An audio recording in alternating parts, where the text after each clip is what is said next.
स्कंध 10वा अध्याय 13वा ब्रह्मदेवांचा मोह आणि त्याचा निराश.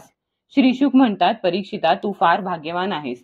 भगवंतांच्या भक्तांमध्ये तुझे स्थान श्रेष्ठ आहे. म्हणून तर तू इतका सुंदर प्रश्न विचारलास. तुला वारंवार भगवंतांच्या कथा ऐकावयास मिळतातच, तरी सुद्धा तू त्यांच्या संबंधी प्रश्न विचारून त्यांत आणखी नाविन्य आणतोस. जीवनाचे सार जाणणाऱ्या संतांची वाणी, कान आणि हृदय भगवंतांच्या लीलेचे गान, श्रवण आणि चिंतन करीत असते. त्यांचा हा स्वभावच असतो की त्यांना प्रतिक्षणी भगवंतांच्या अपूर्व लीला नव्याप्रमाणे वाटतात. ज्याप्रमाणे स्त्रीलंपट पुरुषांना स्त्रियांसंबंधीच्या गोष्टीच आवडतात. राजा, तू एकाग्र चित्ताने श्रवण कर. भगवंतांची ही लीला रहस्यमय असून सुद्धा मी तुला ती ऐकवितो, कारण गुरुजन प्रिय शिष्याला गुप्त गोष्टी सुद्धा सांगत असतात. भगवान श्रीकृष्णांनी वासरांना व मुलांना मृत्यूरूप अघासुराच्या जबड्यातून वाचविले आणि त्यांना यमुना नदीच्या किनारी आणून ते म्हणाले, मित्रांनो, यमुनेचे हे वाळवंट अत्यंत रमणीय आहे. पहा ना, इथली वाळू मऊ आणि स्वच्छ आहे. आम्हाला खेळण्यासाठी उपयुक्त सामुग्री येथे विद्यमान आहे. पहा, एकीकडे रंगीबेरंगी कमळे उमललेली आहेत आणि त्यांच्या सुगंधाने आकर्षित झालेले भ्रमर गुंजारव करीत आहेत, तर दुसरीकडे पक्षी मधुर किलबिलाट करीत आहेत. त्यांच्या प्रतिध्वनीने सुशोभित झालेले वृक्ष या स्थानाची शोभा वाढवित आहेत. आता आपण येथे भोजन करू, कारण दिवस बराच वर आला आहे आणि आपण भुकेने व्याकुळ झालो आहोत. वासरे पाणी पिऊन जवळपास सावकाश चारा खात राहतील.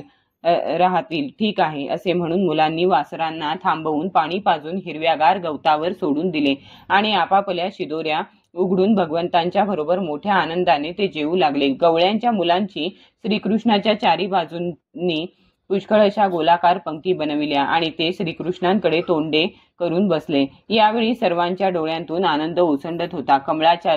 कमळाच्या गड्ड्याच्या चारी बाजूंनी त्याच्या पाकळ्या शोभून दिसाव्या तसे ते सारे कृष्णांभोवती शोभून दिसत होते. कोणी फुले, कोणी जून पाने, कोणी कोवळी पाने, अंकुर, फळे, शिंकी, साली, दगड यांची पात्रे तयार करून ते भोजन करू लागले. भगवान श्रीकृष्ण आणि बाल गोपाळ असे जणू सर्वजण एकमेकांना आपापल्या पदार्थांची वेगवेगळी चव दाखवत एकमेकांना हसत हसवत भोजन करू लागले. त्यावेळी श्रीकृष्णांनी मुरली कमरेच्या शेल्यात खोचली होती. शिंक आणि वेताची काठी डाव्या बगलेत धरली होती. सुंदर हातात दही भाताचा घास होता. बोटांमध्ये जेवताना खाण्याची फळे धरली होती आणि ते सर्वांच्या मध्ये बसून आपल्या विनोदपूर्ण बोलण्याने आपल्या सवंगड्यांना हसवीत होते. जे सर्व यज्ञांचे भोगते तेच आज मुलांसमवेत बाललीला करीत भोजन करीत होते आणि स्वर्गातील देव त्यांची ही लीला पाहत होते. हे भारता, अशा प्रकारे बालगोपाल भगवंतांशी तन्मय होऊन जेवत असता त्यांची वासरे हिरव्यागार गवताच्या लोभाने जंगलात लांब निघून गेली. गोपालांचे जेव्हा तिकडे लक्ष गेले तेव्हा ते घाबरले. त्यावेळी विश्वातील भयाला भिवविणारे श्रीकृष्ण म्हणाले, मित्रांनो, तुम्ही जेवण थांबवू नका. मी वासरांना येथे घेऊन येतो. भगवान श्रीकृष्ण एवढे बोलून हातात घास घेऊनच पहाड, दऱ्या, कुंज, गुहा इत्यादी ठिकाणी आपल्या वासरांना शोधत निघाले. परीक्षिता, ब्रह्मदेव आधीच येऊन आकाशात राहिले होते. प्रभूंच्या प्रभावाने अघासुराचा झालेला मोक्ष पाहून त्यांना अत्यंत आश्चर्य वाटले. लीलेने मनुष्य बालक झालेल्या भगवंतांचा आणखी एखादा मनोहर महिमा पाहावा असा विचार करून त्यांनी अगोदर वासरांना आणि श्रीकृष्ण निघून गेल्यावर गोपालांना दुसरीकडे नेऊन ठेवले आणि स्वतः अंतर्धान पावले. वासरे न सापडल्याने ते यमुनेच्या वाळवंटात परत आले. येऊन पाहिले तर गोपाल सुद्धा नाहीत. तेव्हा त्यांनी वनात चारी बाजूला जाऊन त्यांना शोधले. सर्वज्ञ श्रीकृष्णांना जेव्हा त्या वनात गोपाल आणि वासरे कोठेच दिसली नाहीत तेव्हा त्यांनी लगेच ताडले की ही ब्रह्मदेवाची करणी आहे. तेव्हा श्रीकृष्णांनी वासरे आणि गोपालांच्या मातांना तसेच ब्रह्मदेवाला सुद्धा आनंदित करण्यासाठी स्वतः वासरे आणि गोपाल अशी दोन्ही रूपे घेतली. यात त्यांना अशक्य ते काय, कारण तेच संपूर्ण विश्वाचे कर्ते ईश्वर आहेत ना. ती बालके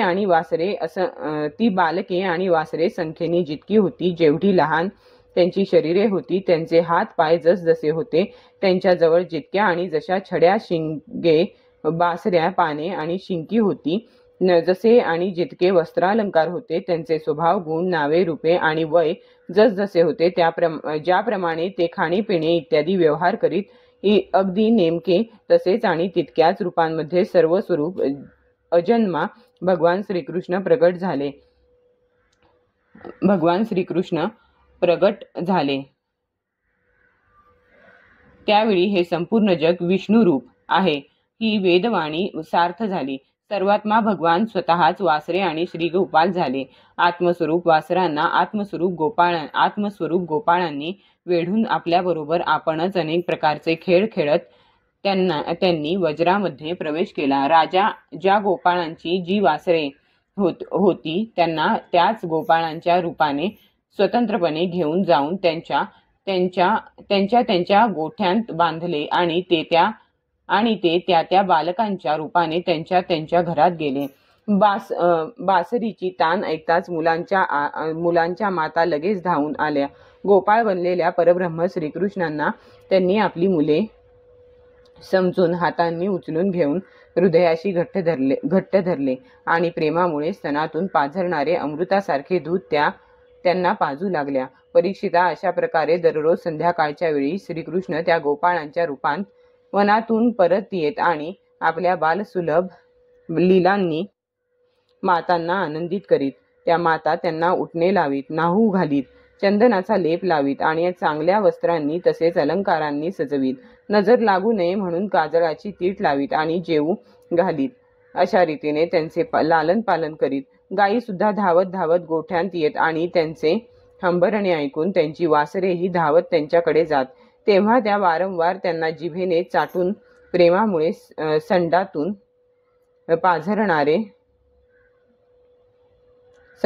पाझरणारे दूध त्यांना पाजीत. या गायी आणि गवळणींचा आईपणा त्यांच्या ठिकाणी पहिल्याप्रमाणेच होता, मात्र त्यांचे प्रेम पहिल्या पुत्रांपेक्षा या नव्या पुत्रांवर जास्त होते. तसेच भगवान सुद्धा त्यांच्या पहिल्या पुत्रांप्रमाणेच त्यांच्याशी वागत. परंतु भगवंतांचे ठिकाणी मात्र त्या मुलांसारखा मोहाचा भाव नव्हता.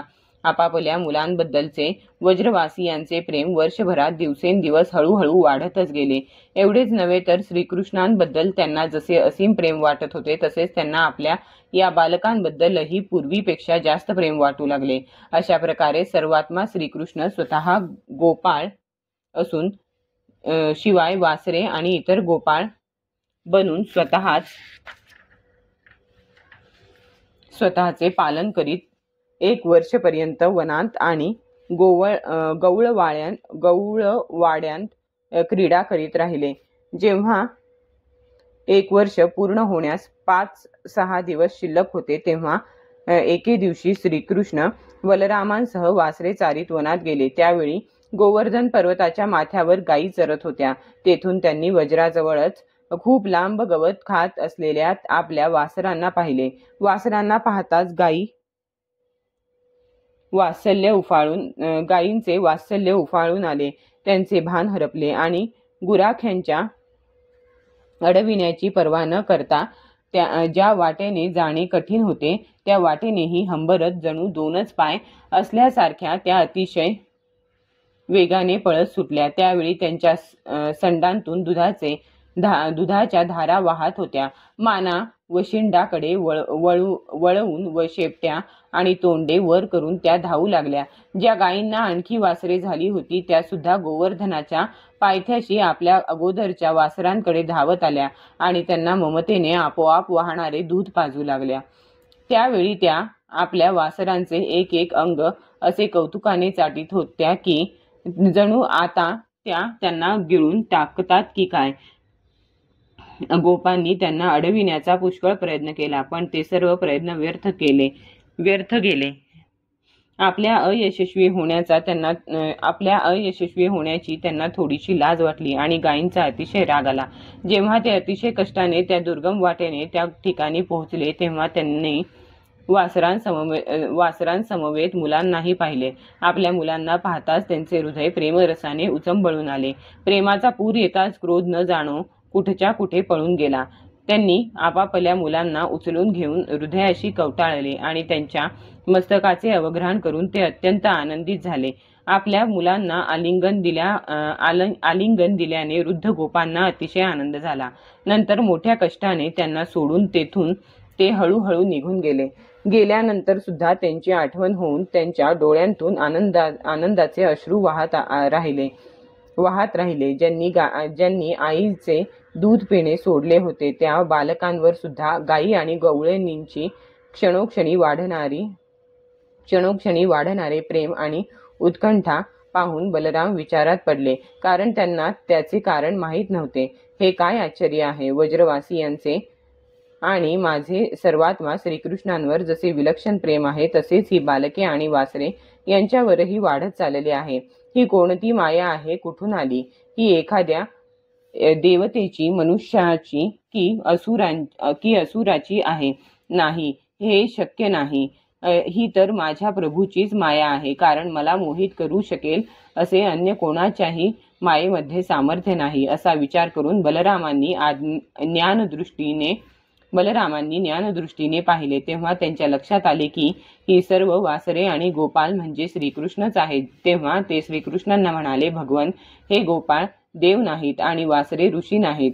या वेगवेगळ्या रूपांचा आश्रय घेऊन सुद्धा आपण एकटेच या रूपांमध्ये दिसत आहात. आपण एकटेच अशा प्रकारे वेगवेगळेपणाने का दिसत आहात ते थोडक्यात स्पष्ट करून सांगा. तेव्हा भगवंतांनी ब्रह्मदेवाची किमया सांगितली आणि बलरामांनी ती जाणली. तोपर्यंत ब्रह्मदेव ब्रह्मलोकातून वज्रामध्ये परत आले. त्यांच्या कालमानाने आतापर्यंत फक्त एक त्रुटी तीक्ष्ण सुईने कमळाच्या पानाला छेद देण्यासाठी जेवढा वेळ लागेल तेवढा इतका काळच झाला होता. त्यांनी पाहिले की भगवान श्रीकृष्ण गोपाळ आणि वासरांच्या बरोबर त्यांनी पाहिले की भगवान श्रीकृष्ण गोपाळ आणि वासरांच्या बरोबर एक वर्षापूर्वीप्रमाणेच क्रीडा करीत आहेत. ते विचार करू लागले, गोकुळात जितके गोपाळ आणि वासरे होती ते तर माझ्या मायारूपी शय्येवर झोपलेले असून अजून उठलेले नाही, तर मग माझ्या मायेने मोहित झालेल्या गोपाळ आणि वासरांव्यतिरिक्त ते तितकेच दुसरे बालक आणि वासरे जे 1 वर्षापासून भगवंतांच्या बरोबर खेळत आहेत ते कोठून आले? ब्रह्मदेवांनी पुष्कळ वेळपर्यंत विचार करूनही या दोन्हींपैकी कोणते खरे आणि कोणते कृत्रिम हे ते मुळीच जाणू शकले नाही. स्वतः मोहापासून दूर राहून विश्वाला मोहित करणाऱ्या श्रीकृष्णांना ब्रह्मदेव आपल्या मायेने मोहित करावयास निघाले होते, परंतु ते स्वतःच आपल्याच मायेने मोहित झाले. ज्याप्रमाणे रात्रीच्या अंधारात धुक्याच्या अंधाराचा आणि दिवसाच्या प्रकाशात काजव्याच्या प्रकाशाचा मागमूसही लागत नाही, त्याचप्रमाणे जेव्हा क्षुद्र पुरुष महापुरुषांवर आपल्या मायेचा प्रयोग करतात तेव्हा ते त्यांचे काहीही बिघडवू शकत नाहीत. उलट त्या क्षुद्रांचाच प्रभाव ते नाहीसा करून टाकतात. तेवढ्यात ब्रह्मदेवांना समोरच सर्व गोपाळ आणि वासरे श्रीकृष्णांच्या रूपात दिसू लागले. ते सर्वजण ढगांप्रमाणे श्यामवर्ण पितांबरधारी, शंख, चक्र, गदा आणि पद्म यांनी युक्त असे 4 हात असलेले, मस्तकांवर मुकुट, कानांमध्ये कुंडले, कंठांमध्ये मोत्यांचे हार व वनमाळा धारण केलेले दिसत होते. त्यांच्या वक्षस्थळावर श्रीवत्स चिन्हे, बाहूंमध्ये बाजूबंद, मनगटांमध्ये शंखाकार रत्नजडित कडी, पायांमध्ये नुपुरे आणि कडी, कमरेला करदोटे व बोटांमध्ये अंगठ्या झगमगत होत्या. त्यांनी पायापासून मस्तकापर्यंत सर्वांगावर अत्यंत पुण्यवान भक्तांनी वाहिलेल्या कोमल आणि ताज्या तुळशीच्या माळा धारण केल्या होत्या. त्यांचे हास्य चांदण्याप्रमाणे उज्ज्वल होते आणि लालसर नेत्रांच्या कटाक्षांनी ते पाहत होते.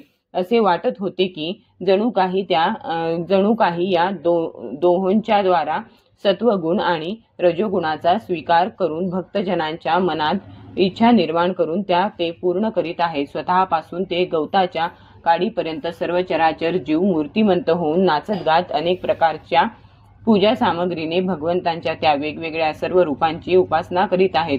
अणिमा, महिमा इत्यादी सिद्धी, माया, विद्या इत्यादी विभूती आणि महत्त्व इत्यादी 24 तत्वे त्यांना चारी बाजूंनी वेढले आहे. काल, स्वभाव, संस्कार, कामना, कर्म, विषय इत्यादी सर्व मूर्तिमंत होऊन भगवंतांच्या प्रत्येक रूपाची उपासना करीत आहेत. भगवंतांच्या समोर ती सर्व तत्वे आपले अस्तित्व गमावून बसली होती. ते सर्व सत्य, ज्ञान, अनंत आनंद स्वरूप आहेत, एकसर आहेत.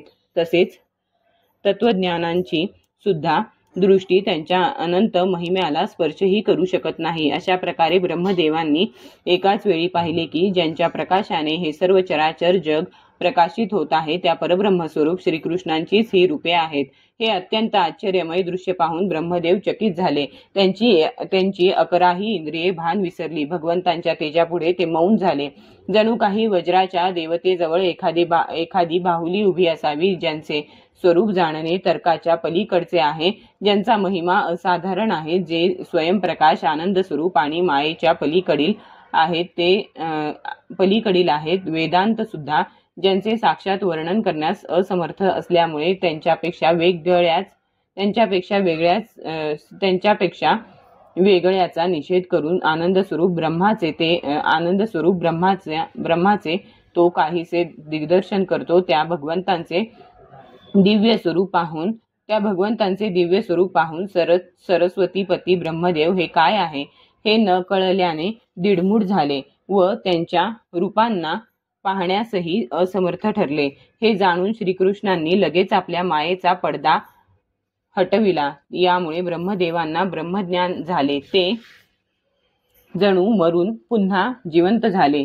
त्यांनी कसेबसे डोळे उघडले तेव्हा कुठे त्यांना आपले शरीर आणि हे जग दिसू लागले.